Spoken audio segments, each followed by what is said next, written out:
Bonsoir à toutes, bonsoir à tous. Nous sommes dans le forum du jour, le forum consacré aux journalistes, cadreurs, présentateurs, reporters, monteurs ou encore réalisateurs. Ils sont nombreux. Ces hommes qui travaillent dans les médias, on les appelle les hommes des médias. Et oui, mais qu'ils soient à l'écran ou qu'ils exercent dans l'ombre, le journaliste vous dira que son métier est passionnant. Passionnant certes, mais pas sans risque sur la santé de celui-là, pas sans risque sur la santé de l'homme. Ces risques sont aussi nombreux, je ne vous fais pas peur, mais ils sont tellement nombreux que nous avons décidé d'aborder le sujet dans le forum du jour. Aborder la question de la santé des hommes des médias, une question qu'on n'aborde pas souvent, même nous-mêmes, qu'on n'aborde pas souvent sur les plateaux. On a décidé d'aborder le sujet en 52 minutes avec Julien Dosso, il est expert en radiologie, radioprotection. Radiobiologie, tout à fait, radiobiologie, radioprotection. Je dirais même que la précision, elle est nécessaire. Ah oui, n'est-ce pas? Oui. Bonsoir, professeur, merci d'être avec nous ce soir. Merci, madame la journaliste. Vous êtes avec Ferdinand Botton. Lui, il est spécialiste en ergonomie. Monsieur Botton, bonsoir. Bonsoir, madame la journaliste. Merci d'être avec nous aussi. C'est tout un plaisir pour moi d'être avec vous ce soir.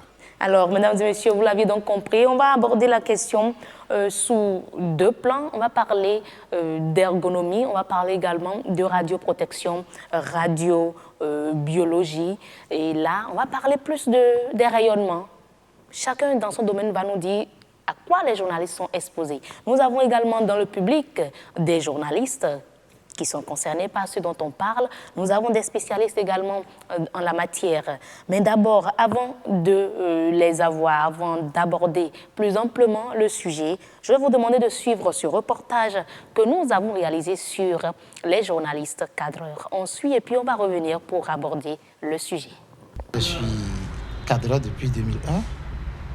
Ça fait 17 ans que je suis en train de faire de la caméra.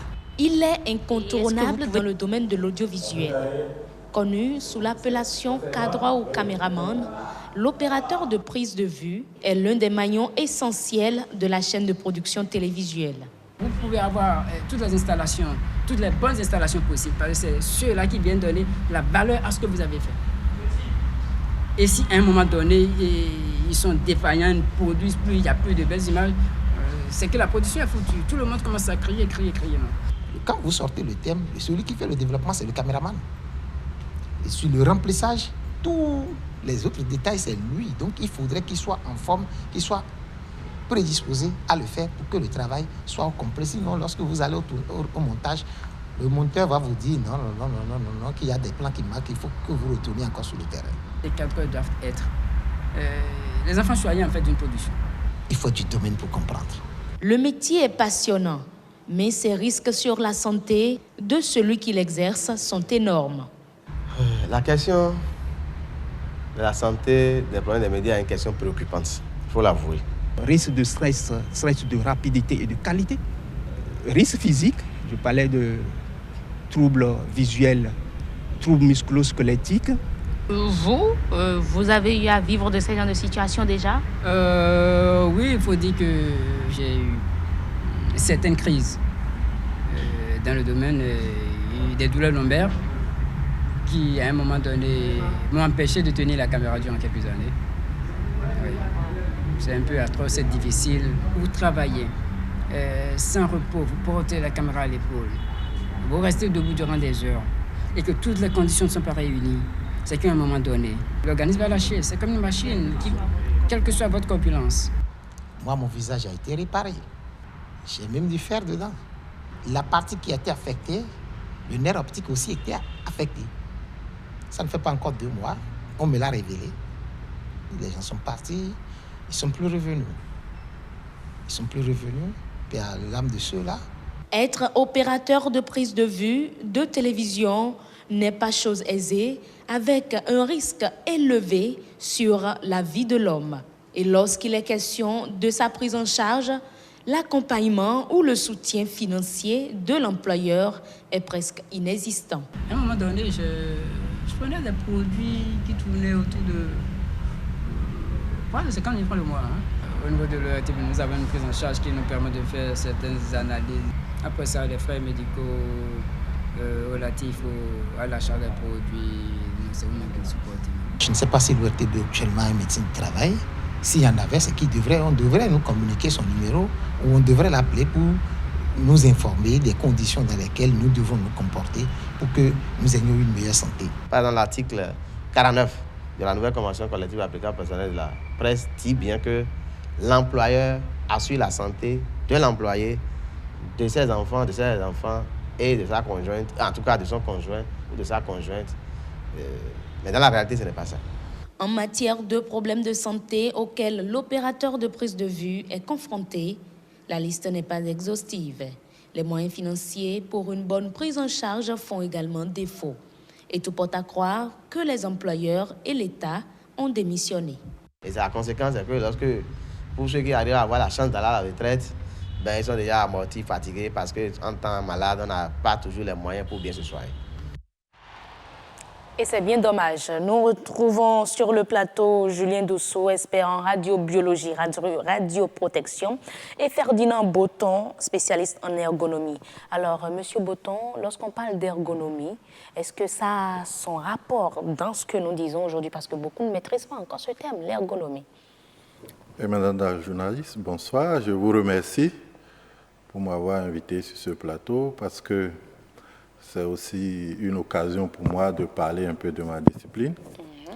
Alors, donc, l'ergonomie, c'est cette science qui étudie les conditions du travail en rapport avec la physiologie de l'homme en activité et la psychologie de l'homme en activité. Donc, ces deux composantes-là cohabitent pendant que l'homme travaille. Tout à fait. Et cette cohabitation est très complexe. Et ça fait souvent que lorsque les conditions ne sont pas adéquates, il y a des problèmes de santé. Il y a des problèmes de santé. Voilà. Et lorsqu'on prend, nous, journalistes, qu'est-ce que vous pouvez nous dire par rapport à notre santé? Vous aviez tantôt parlé des conditions de travail, physiques comme psychologiques. Tout ça également est réuni lorsqu'on parle des journalistes en plein exercice. Oui. Bon, ici, nous parlons des hommes de médias. Dans l'élément qui a été présenté, on a beaucoup plus parlé des cadreurs. Tout à fait. Donc, les métiers ne sont pas les mêmes. Lorsqu'on est cadreur, lorsqu'on est journaliste sur plateau et autres métiers que vous exercez. Donc, nous, ergonomes, nous nous concentrons sur les types de métiers et nous allons en profondeur vers les tâches pour pouvoir évaluer les risques auxquels chacun de vous est exposé.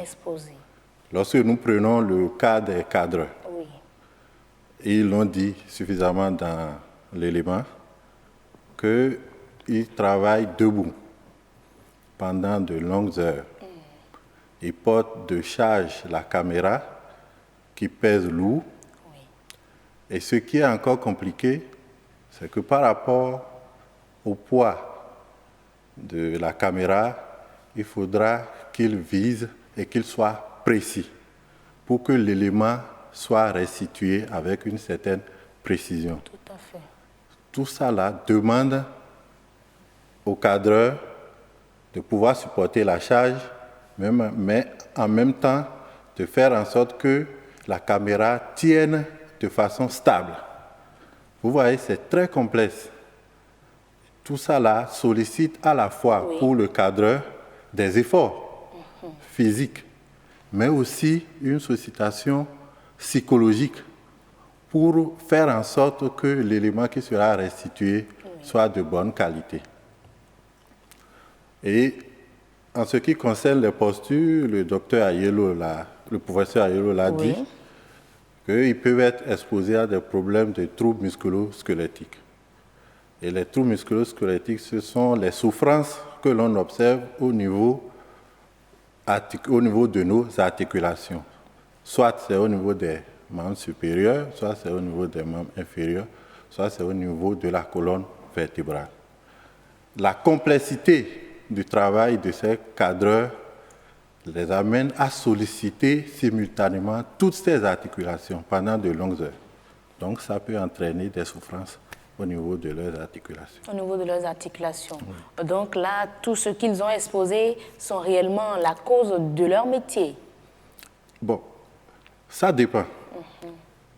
Il y a les facteurs individuels.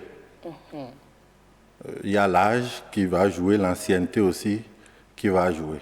Bon, celui qui vient de commencer le métier, il peut supporter le risque jusqu'à un certain niveau.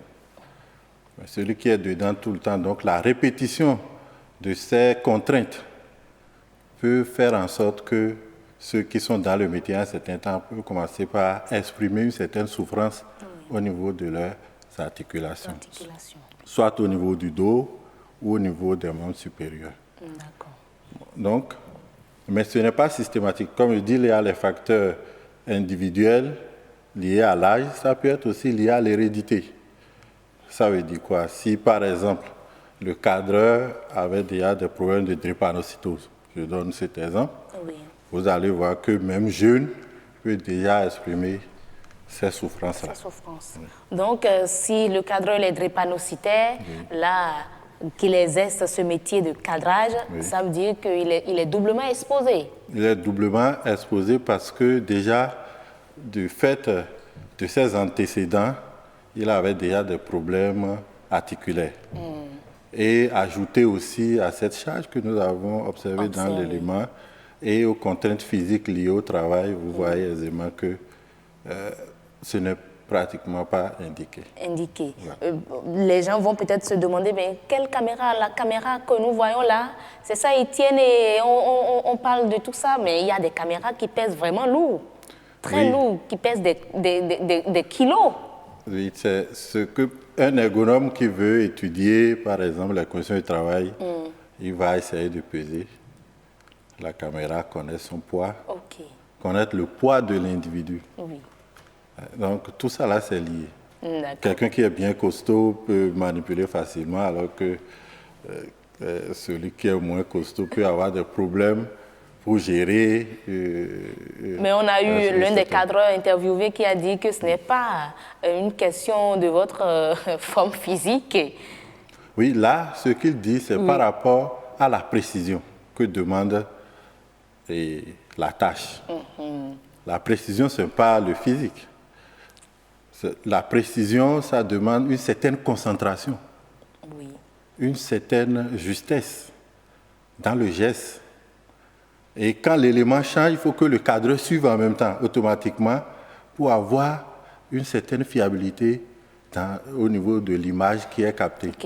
Donc, c'est ce que je vous disais, il sollicite ses contraintes physiques, mais en même temps, il sollicite aussi fortement son mental. Oui, ce qui agit. Mais on n'a pas l'impression qu'il réfléchit, il travaille psychologiquement. Mais celui-là travaille, puisqu'il s'agit là d'un travail de précision. Tout à fait. Et ça demande beaucoup plus la sollicitation psychologique. Psychologique. Oui. Mais il n'y a pas que les cadreurs. Nous avons également les présentateurs qui sont là à tout moment. Est-ce qu'il y a également ces risques lorsqu'on parle de lombalgie, tout ça? Justement. Bon, il faut qu'on sépare les éléments. Lorsqu'on est en reportage, je vois que les journalistes sont assis quelque part et c'est le cadreur qui fait le gros du boulot. Oui. C'est le constat que vous faites. Oui, je le dis. Ce n'est pas ça dans tous les cas. Bon, ce n'est pas ça dans tous les cas. Il y a, maintenant, lorsque le journaliste est sur le plateau, c'est tout autre chose. C'est pourquoi il faut s'intéresser à la tâche pour pouvoir évaluer correctement les contraintes qui sont liées à la tâche. Donc, par exemple, le journaliste qui est sur le plateau, nous sommes sur un poste de travail. Donc, nous devons avoir, vous devez avoir, vais-je dire, une certaine posture. Et si l'élément doit durer 2 heures, 3 heures, 4 heures, déjà, le fonctionnement physiologique. Si vous avez, par exemple, envie d'aller faire, j'utilise le terme de façon rudimentaire, d'aller faire pipi. Est-ce que vous pouvez le faire et stopper l'élément pour aller le faire? Vous êtes obligé de vous contenir. Tout à fait. C'est très difficile.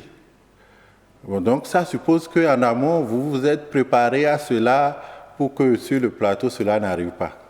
Ça, c'est important. L'autre élément lié à votre posture, ça veut dire quoi? Là où vous êtes assis, vous sollicitez à la fois votre charnière, votre colonne vertébrale, mais vous sollicitez aussi vos articulations au niveau des membres inférieurs. Donc, lorsque votre assise ne vous permet pas de poser les pieds correctement, lorsque vous avez les pieds en l'air, ça peut agir sur votre statut. Et votre statut, c'est la colonne vertébrale qui va avoir des problèmes. Qui va prendre un coup. Maintenant, l'environnement. Il y a la température. La température. Vous voulez parler de quoi? De la climatisation de la salle? Ici, nous sommes sur un plateau oui. où la salle est climatisée. Mais peut y arriver qu'il y ait de panne, que ce n'est pas climatisé, pourtant l'élément est en cours. Alors, vous n'allez pas dire, bon, maintenant qu'il n'y a pas climatisé, on va stopper l'élément. Non, vous allez continuer à travailler dans ces conditions-là. Ça peut vous fatiguer, vous entraîner la fatigue et d'autres difficultés. Okay. Il y a l'éclairement. Vous êtes obligé de voir clair, c'est-à-dire l'éclairement, ce que je vois, c'est pratiquement éblouissant. Oui. Alors que vous savez bien que la lumière, il y a ça comporte des éléments visuels que nous voyons, mais il y a les UV et les infrarouges qui, à un moment donné, peuvent entraîner des atteintes oculaires et des atteintes au niveau de la peau. De la peau. Bon, je donne ces éléments. Oui, il y a le spécialiste de la lumière qui est là, qui va donner les détails. Il y a beaucoup d'autres éléments dont on peut parler, liés aux conditions physiques de travail, c'est-à-dire l'ambiance physique. Oui. Heureusement, vous êtes sur plateau, il n'y aura pas de bruit. Mais si vous êtes dans un environnement qui a de bruit, ça peut perturber aussi l'ouïe. L'ouïe. Okay, donc, tous les organes du journaliste, qu'il soit présentateur, cadreur ou autre, tous ces organes peuvent être affectés par son métier. Tout à fait. Et ce qui est encore prédominant chez le journaliste, c'est que le journaliste sollicite plus, fait beaucoup plus l'effort intellectuel. Parce qu'il doit s'adapter à ses invités, à l'élément et aussi à son environnement. Donc, ce n'est pas facile. Et pouvoir faire une présentation correcte, donc psychologiquement, au niveau mental, le journaliste sur le plateau est très sollicité. Et parfois, ça fait que le journaliste oublie sa posture. Oui, parce que c'est après que le journaliste, voulant se lever, constate que, vraiment, ça fait un peu mal dans le dos. Parce qu'en temps, l'organisme avait dit, vous avez mal, mais vous n'avez pas eu le temps d'écouter. Tout est lié. D'accord. On a passé un peu de temps avec vous. Il faut dire que votre domaine vous amène à brosser tous les sous-secteurs des médias. Et nous avons quand même le spécialiste en rayonnement, je dirais, le spécialiste en radiobiologie protection. Professeur Dosso, tous ces corps du métier, lequel est beaucoup plus confronté aux problèmes de santé, aux problèmes de radiobiologie, de radioprotection, lorsqu'on parle de rayonnement? Oui, Madame la journaliste, c'est bien que vous ayez posé la question, parce que normalement, tel que mon collègue vient de parler, il a brossé rapidement pour dire ce qui peut être affecté. En dehors de tout ce qu'elle a dit, là où il peut y avoir des risques, il y a aussi tout ce qui est visuel. Moi, je vais parler des rayonnements visibles déjà. Mais mon collègue, qui est sur le même plateau que moi, c'est-à-dire le professeur Baguidi, oui, on va l'avoir tout à l'heure. Il faut préciser parce qu'il y a beaucoup de Baguidi. Et celui-là, il va parler des rayonnements ionisants. D'accord. Quand bien même les UV dont je vais parler sont quand même quelque peu ionisants, on lui donnera la parole pour qu'il fasse la Déjà, précision. lorsqu'on parle de rayonnement, qu'est-ce qu'on met? Oui, ce qu'on appelle rayonnement déjà, c'est ce qui est au-dessus, ce que j'ai l'habitude de dire, c'est ce qui est clair, ce qui est visible, ce qui nous permet de voir. Et même sur le plateau, vous voyez que tout ce qui est ici, là, c'est blanc, et ce qui est un peu plus loin, c'est sombre. Donc, un rayonnement, c'est une propagation d'énergie dans l'espace. Ça peut être sous quelques formes. Ça peut être forme visuelle, tel qu'on a dit. Ça peut être sous forme photon, qu'on ne voit pas. Ça peut être sous d'autres formes, parce que je risque d'étendre la série. Ok. Donc, c'est que ça amène un certain nombre d'énergie. Et l'énergie vient exciter nos sens. Puisque ça vient exciter, il nous donne quoi? Il nous donne l'influx nerveux. La naissance de l'influx nerveux, lorsque ça traverse l'iris, ça traverse l'humeur aqueux, et puis ça va jusqu'au nerf. Tout à l'heure, lorsque vous avez entendu quelqu'un parler, il a dit il peut y avoir les nerfs visuels qui sont fatigués. Et c'est vrai. L'influx nerveux naît au niveau de ces cellules-là.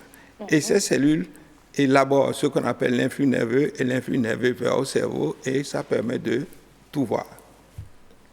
Toutes les formes de couleurs que vous pouvez voir. Ok. Maintenant, lorsque vous rentrez dans ce qu'on appelle l'UV, vous verrez que l'UV est très proche de la lumière visible. Ils ne sont pas du tout loin. Donc, les rayonnements ionisants, c'est la propagation d'énergie. Dans l'espace, c'est que cette énergie sera capable d'aller déstabiliser ce qu'on appelle l'énergie de liaison dans les atomes. On ne va pas s'étendre là-dessus. Voilà. Et ça nous permet d'avoir une modification au niveau des cellules et au niveau des chromosomes. C'est ça qui amène tout le danger qu'il faut. Donc, mon collègue va préciser tout l'ensemble après. Lorsqu'on est déjà en plateau. Lorsqu'on est déjà en plateau, c'est normal que vous avez affaire avec l'ultraviolet. Les UV. Les UV.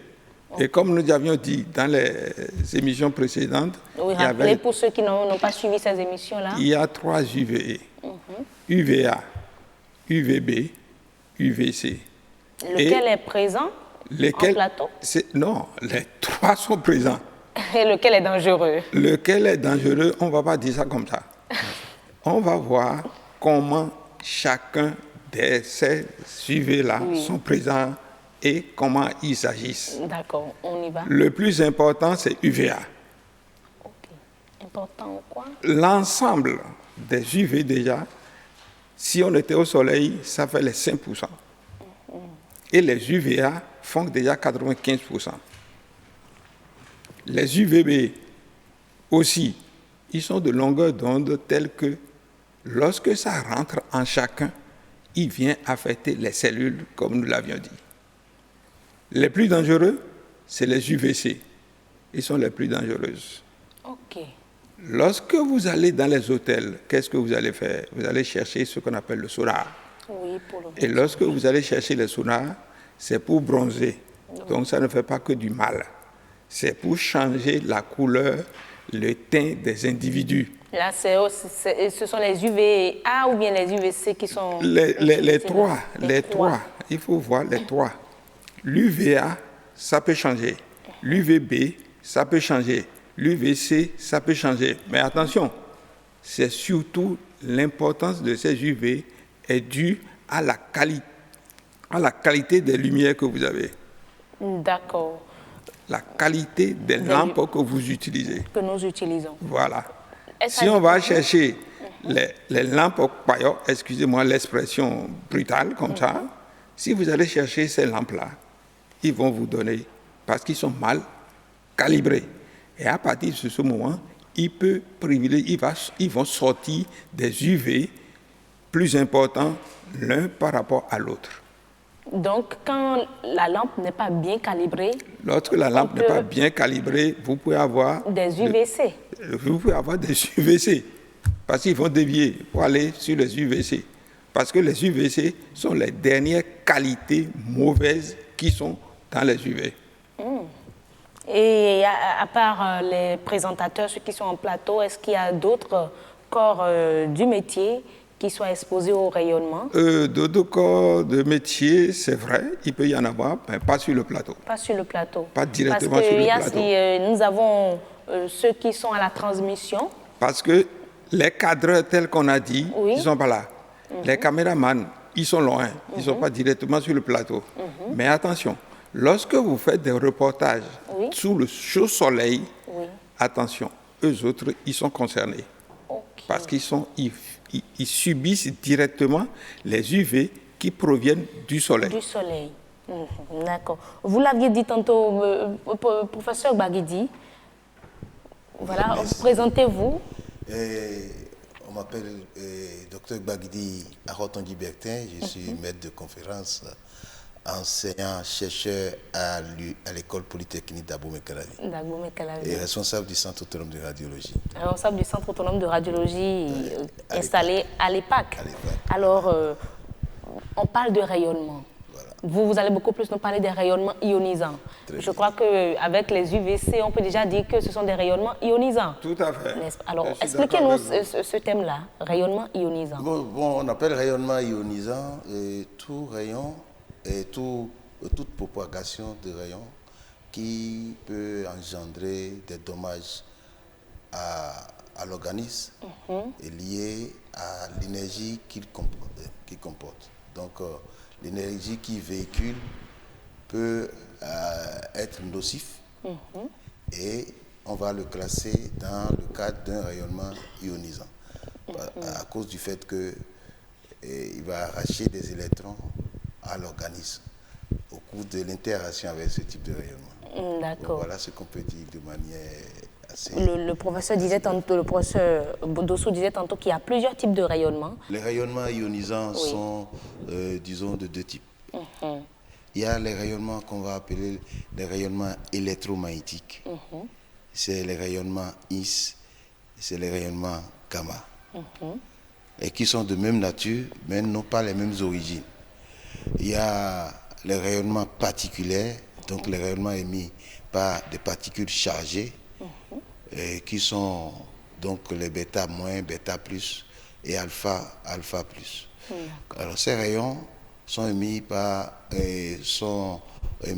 lors de la radioactivité. Mais déjà, dans une maison de presse, quels sont les rayonnements qu'on peut retrouver? Dans une maison de presse, je ne sais pas, à part les rayons ultraviolets. Oui, parce qu'on a également des... non, vous ne pouvez pas avoir ici... Des gens qui sont dans les centres émetteurs.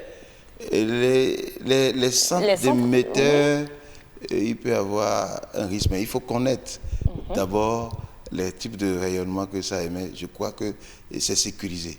C'est sécurisé par rapport à l'émission des rayonnements IS, l'émission des rayonnements. Parce que les rayons IS sont émis par une source qu'on appelle les tubes à rayons IS. Et donc, leur émission est donc fabriquée. C'est-à-dire qu'une émission, on commande la fabrication des rayons IS. Et donc, chez vous, avant qu'il y ait une émission de rayons, il faut que vous soyez exposé à une source radioactive. Donc peut-être les éléments qui entrent dans la composition de l'appareil ou bien du matériel que vous avez, s'il y a des éléments radioactifs dedans, ça peut vous exposer au rayonnement. Mais en ce moment, ce serait des rayonnements particuliers, peut-être des rayonnements bêta ou rayons gamma. Donc, je ne peux pas, pour ne pas vous faire peur, il faut faire l'expérience, il faut aller chercher, parce que je sais qu'il y a des matériels qui peuvent avoir, disons, comme matière première des isotopes, je ne sais pas. C'est-à-dire des piles, des piles nucléaires par exemple. S'il y en a dans votre matériel, il faut quand même que vous fassiez attention à ça. Je ne sais pas ce qu'on y met. Donc, même vous, le spécialiste, vous ne savez pas ce qu'on y met. Non, ce n'est pas ça. Je sais qu'il y a ce qu'on appelle les rayonnements ionisants. Mais les rayonnements ionisants, tel que je vous ai dit, en médecine, il y a le tube à rayons X qui produit. et il y a les isotopes, les radioéléments. Alors, donc, je parle surtout quand il n'y a pas de tube à rayon X ici. S'il doit y avoir de rayonnement, c'est tellement que vous avez une source qui est liée à un isotope ou bien à un radioélément qui a permis de fabriquer, disons, votre appareil et ainsi de suite. D'accord. Je veux bien qu'on remette, avant de suivre un deuxième reportage consacré aux journalistes présentateurs, je veux bien qu'on remette le micro à un journaliste présentateur. Alors, merci à vous, Heureuse. Oui. Merci aussi à nos professeurs. Présentez-vous. On m'appelle Arthur Wendo, je suis journaliste. Mais à suivre tout de suite les différentes interventions, moi je me dis que tout le monde ne peut pas exercer le métier du journalisme. Mais s'il en est ainsi, mais est-ce qu'il ne faudrait pas peut-être recadrer tous ces jeunes-là qui désirent se faire former dans le métier du journalisme? Puisque là, à suivre les différentes interventions, les risques que nous courons, mais là, il faut avoir peur. Moi, j'ai tout de suite déjà peur. Puisque je suis dans le truc, je suis dans le métier, je l'exerce, je travaille, je suis tout le temps dedans. Mais donc, je suis exposé à plusieurs risques. Mais là, qu'est-ce qu'il faut faire? Mais est-ce que, ils vont répondre à la question tout à l'heure, mais déjà à vous-même, est-ce que vous avez déjà constaté des problèmes de santé à cause du métier que vous exercez? Le seul problème que j'ai eu, le problème que j'ai constaté, c'est surtout les problèmes visuels. Puisque souvent je suis devant l'ordinateur et tout, donc il y a des fois je n'arrive pas à lire facilement, à déchiffrer certaines lettres, donc c'est un peu ça. Je suis confronté surtout à ça. Et je crois que l'ergonome a parlé tantôt de cela, des problèmes de vue, n'est-ce pas? Le problème de vue, comme je l'avais dit, mais bon, je n'ai pas en tête des études sur les journalistes pour voir par rapport à la population générale. Si les journalistes sont plus exposés. On est des hommes. Oui, mais non, parce que dans la population générale, il y a les gens qui ont des troubles de vue aussi. Oui. Donc, pour affirmer que les journalistes sont exposés aux problèmes de troubles visuels dus à leur métier, il faudrait quand même qu'il y ait des études qui aient montré que la proportion est plus élevée et dans votre population que dans la population générale. Mais le spécialiste en rayonnement, lui, il a confirmé, n'est-ce pas, lorsqu'on est exposé aux rayons. Oui, surtout les rayons X qui traversent UV, qui traversent même la rétine pour atteindre même le nerf. Oui, tout à fait, je suis d'accord avec vous. On peut avoir des problèmes de vue. Je suis d'accord, je vais vous éclairer. Vous avez, tout à l'heure, j'ai dit, il a raison. Celui qui vient de parler a raison. D'autant plus qu'il dit, j'ai des troubles oculaires. Il a parlé de l'ordinateur qui regarde aussi, là aussi c'est problème d'écran. Et il en sort des électrons qui rentrent dans ses yeux. Pas directement des électrons, mais plutôt des rayonnements qui arrivent au niveau de ses yeux. Et là, ce n'est plus la lumière du plateau, mais la lumière dégagée au niveau de l'ordinateur. De l'ordinateur d'abord, et puis les rayons du plateau. Ces rayons du plateau, tel qu'on vous a dit, ça génère ce qu'on appelle les ultraviolets. Les ultraviolets, tels que j'ai spécifié, il y en a 3, et ils peuvent aller modifier toutes les cellules qui sont au niveau des yeux. Parlons d'abord des yeux et on parlera de la peau après. Les yeux sont formés de la matière vivante. Et ces matières vivantes sont dans l'œil, comme vous dites. J'ai cité l'iris qui traverse, l'humeur à queue, c'est de l'eau et d'autres substances que le bon Dieu, excusez-moi l'expression, a mis à l'intérieur. Lorsque la radiation passe dedans, il affecte soit le durcissement ou bien la densification. Cette densification empêche que la lumière qui vient du dehors, qui vient des objets, traverse ces substances-là et traverse l'œil. Puisque je vous ai dit que la luminosité vient exciter l'œil au niveau de la rétine pour fabriquer ce qu'on appelle l'influx nerveux. Si l'influx nerveux n'est pas correctement élaboré, vous ne verrez pas au niveau de votre cerveau. Parce que c'est lorsqu'il naît au niveau de la rétine que l'influx nerveux va au cerveau pour vous permettre de voir et de distinguer correctement les choses. Donc, à partir de ce moment, on peut avoir ce qu'on appelle trouble visuel. Trouble visuel, d'accord. Mesdames et messieurs, vous voulez ajouter quelque chose? Je voulais juste ajouter un élément à ce que le professeur a dit. Et il y a l'écran qui a un rétroéclairage. Derrière l'écran, il y a une lumière, une ampoule, je ne sais pas, mais il y a une lumière qui éclaire l'écran. Mais aussi, il y a la lumière de la salle. Donc, ça dépend de comment l'écran est positionné. Ça peut générer des difficultés à l'intéressé pour pouvoir visualiser les éléments sur l'écran. Et lorsque celui qui travaille sur l'écran est exposé à cela de façon fréquente, ça peut générer des troubles visuels. D'accord. C'est ce que je voulais juste ajouter. On peut donner l'exemple. Pendant la journée, prenez votre ordinateur portatif, allez dehors et vous allez voir si vous pouvez travailler facilement. C'est pas évident. C'est pas évident. Mesdames et messieurs, on va suivre un deuxième reportage, mesdames et messieurs. Un deuxième reportage réalisé maintenant sur la santé des journalistes présentateurs télé précisément. On va suivre et puis on revient. Des présentateurs télé qui meurent en direct devant des millions de téléspectateurs, un drame rare mais qui se produit quand même.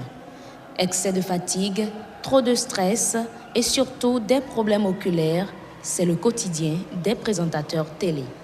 Le fait de rester tout le temps devant l'écran de l'ordinateur et aussi les projecteurs au niveau du studio. Tout ça a fait que, au fil du temps, j'ai commencé à avoir mal aux yeux. Il y a le stress permanent, le stress qui est quand même aujourd'hui considéré comme une pathologie de santé. Après ça, il y a le burn-out qui est un problème de civilisation et presque tout le monde en souffre également. C'est des problèmes de peau avec l'exposition à la lumière intense dans les studios, les lumières, les caméras. Je me rends compte de plus en plus que j'ai besoin d'un peu plus de volume que les hommes normaux pour pouvoir suivre le journal à la maison. Et là, je comprends que il va falloir aller faire un tour à l'ORL pour pouvoir voir ce qui se passe à l'intérieur. Ces constats ne sont que la face cachée de l'iceberg.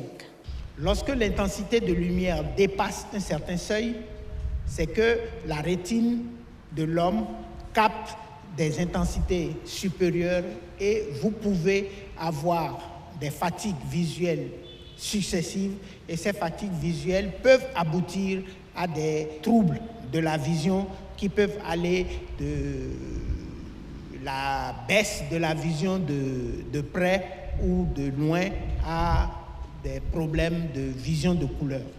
J'ai plein d'amis, plein de collègues qui, après 2 ans, 3 ans de présentation du journal à la télé, ont été obligés d'aller se faire opérer, certains en Europe, d'autres ici. D'autres ont été obligés de recourir au verre. Vous partez de chez vous, vous ne savez pas à quelle heure vous allez rentrer. Ça, déjà, c'est un problème psychologique.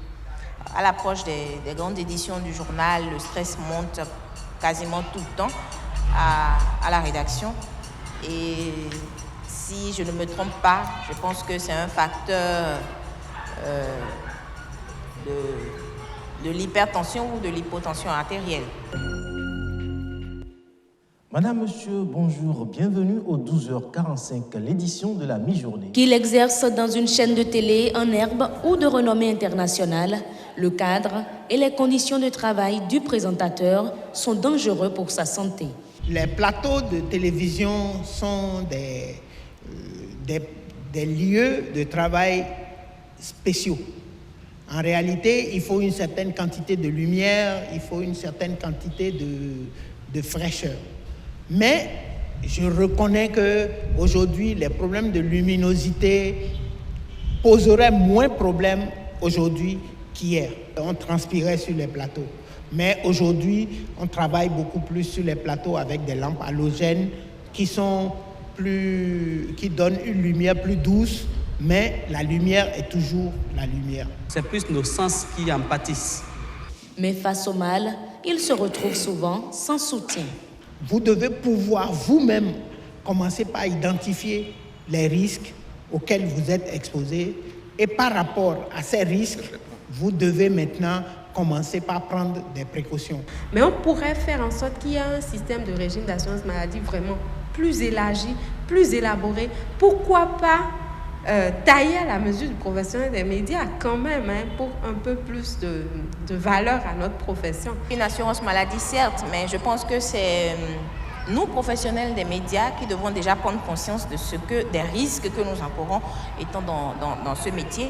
Et c'est après cela, maintenant, que nous pourrons voir dans quelle mesure pallier ces difficultés.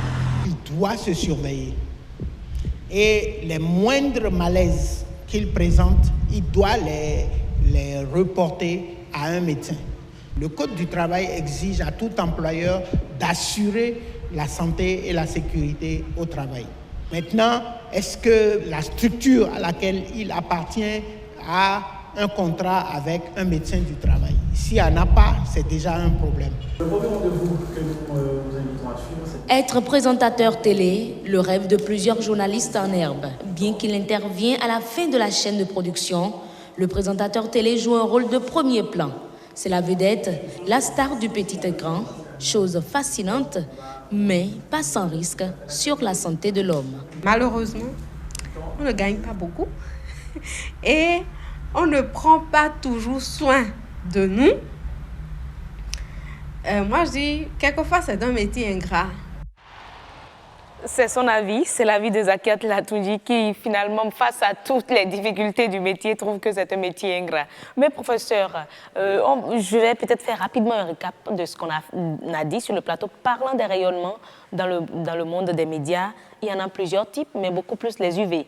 Voilà. On peut en avoir jusqu'aux UVC qui sont plus dangereux pour l'être humain. Oui. On a également parlé de leur dangerosité beaucoup plus au niveau des yeux. Oui. Mais quelles sont les autres manifestations sur la santé de l'homme, de ces rayonnements sur la santé de l'homme? Je vais revenir rapidement sur ce qu'on a dit très rapidement. Ce que le collègue a dit.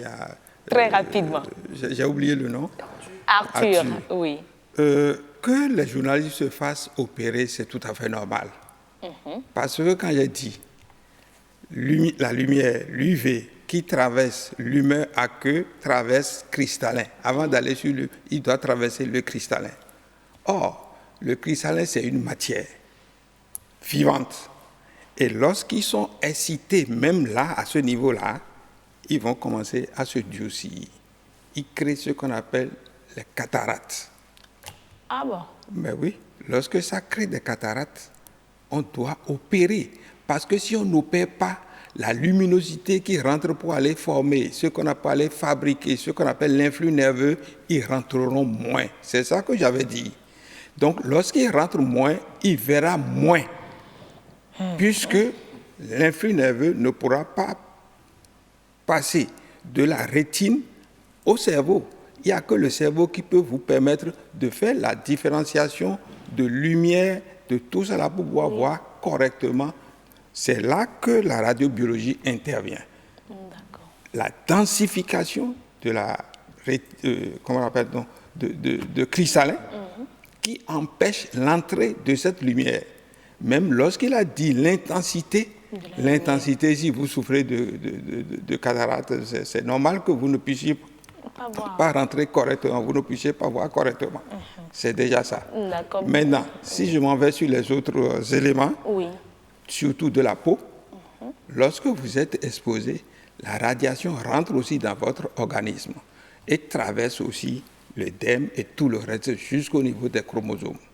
Au niveau des chromosomes, ils vont pouvoir agir au niveau, de ce qu'on appelle les bases qui composent l'ADN du chromosome. Et à partir de ce moment, vous pouvez avoir toutes les pathologies que vous puissiez avoir au niveau de la peau. Le cancer. Oui, vous êtes allé directement sur le cancer.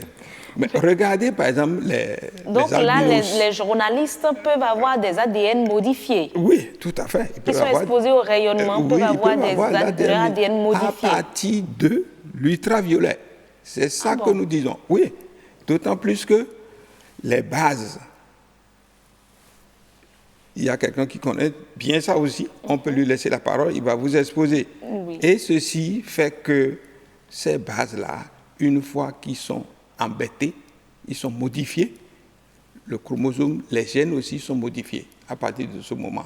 C'est ça que disait aussi celui qui a parlé, qui est Raoul, que je connais très bien. Le médecin du travail. Le médecin du travail, je le connais très bien. Donc, aux premières heures de nos activités, on ne va pas parler de votre parcours ici. Excusez-moi. Voilà. Donc, voilà. D'accord. Donc là, il y a des problèmes de modification d'ADN. Et ça, c'est clair. Les problèmes d'yeux, problèmes de peau, cancer. Oui. Tout ça, rien qu'exposé rayon aux UVC. Mais ceux qui sont totalement brunes et qui ne sont pas ceux-là, ils ne sont pas exposés. Donc c'est moins. Parce que, il peut y avoir ce qu'on appelle la mélanine qui joue. C'est dans l'organisme aussi. Donc, les journalistes qui sont de teint clair sont beaucoup plus exposés. Oui, on peut parler de séroderma pigmentosum. On ne pourra pas dire tout ça, effectivement. On ne pourra pas dire tout ça, mais on va pouvoir apporter l'essentiel. On s'est beaucoup plus appesanti sur les cadreurs, les présentateurs, mais il y a de l'autre côté le réalisateur. Il y a le monteur qui a monté le reportage, les différents reportages que nous avons suivis. Eux aussi, l'écran de l'ordinateur. Est-ce que c'est le même problème? Problème d'yeux, lombalgie? Tout à fait. Vous savez, tous ceux-là travaillent sur écran d'ordinateur, ils ont un pouce, donc ils sont exposés aux risques liés au travail sur écran.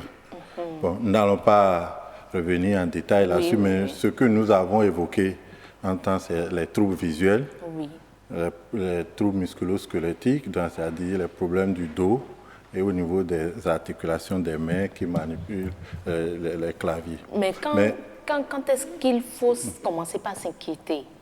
Quand est-ce que le journaliste doit commencer par s'inquiéter? Il a dit tout à l'heure, le médecin du travail qui intervient dans le reportage, il a dit écoutez votre organisme. Lorsque vous avez des problèmes, n'hésitez pas tout de suite, même des problèmes minimes, l'organisme nous signale toujours qu'il y a un problème. C'est rare qu'il y ait des pathologies qui surviennent sans que l'organisme ne nous ait déjà donné quelques signes avant-coureurs. Donc, lorsqu'on a des problèmes, tout de suite, il faut se référer au médecin du travail. Et je suis particulièrement inquiet par rapport à l'ORTB parce que j'ai cru comprendre que vous n'avez même pas un service de santé au travail, de médecins de travail, des infirmiers, des psychologues qui doivent s'occuper de vous. Vous avez vu dans l'élément, ils ont beaucoup parlé de stress. Et la journaliste est revenue longuement là-dessus. Quand l'élément veut commencer, le stress monte. Et pourquoi le stress va monter? Tout simplement parce qu'on a une certaine incertitude sur ce qui va se placer sur le plateau. Tout à fait. Ce qui se place sur le plateau, ce n'est pas toujours ce qu'on a prévu. Alors, donc, de ce fait, il y a le stress qui monte, on devient anxieux, tout ça. Mais il y a des éléments qui accompagnent. Lorsque, dans le travail, vous avez une certaine latitude pour organiser vous-même votre travail, ça facilite, ça vous facilite la tâche lorsque vous êtes sur le plateau. Donc, vous êtes moins inquiet. Lorsque vous avez le support de vos collaborateurs, c'est-à-dire vos collègues et de votre hiérarchie, si votre hiérarchie, de temps en temps, ne vous dit pas cet élément que vous avez passé, c'est super. Si vos collègues ne vous disent pas vraiment vous avez fait une bonne présentation. Tout ça participe à la bonne tout ça, santé c'est l'ambiance de travail qui accompagne les journalistes. C'est ça qui va leur permettre de ne pas avoir de stress sur le plateau, de ne pas avoir de stress avant d'être sur le plateau. Parce que la charge psychologique, elle est très, très importante. Très importante. Voilà. Mais quelle conduite tenir déjà au niveau des rayonnements? Est-ce qu'il y a des tenues qu'il faut porter pour empêcher les rayons de... J'aurais aimé laisser la parole à un autre plus jeune quand même parce qu'il connaît. Non, je peux vous dire. Vous savez, lorsque les gens arrivent en Afrique, par exemple, ils mettent des produits.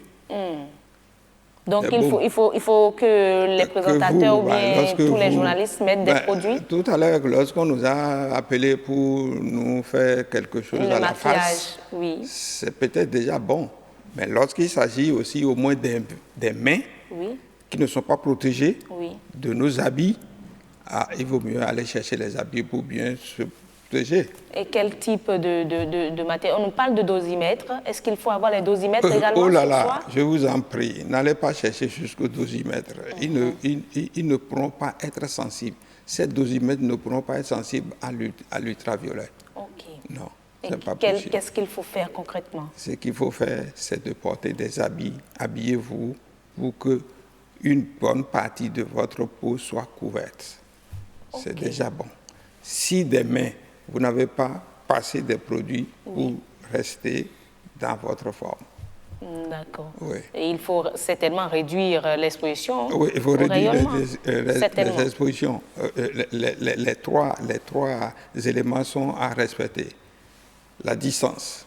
Vous ne pouvez pas, parce que vous êtes déjà sous rayonnement, vous ne pouvez pas respecter la distance.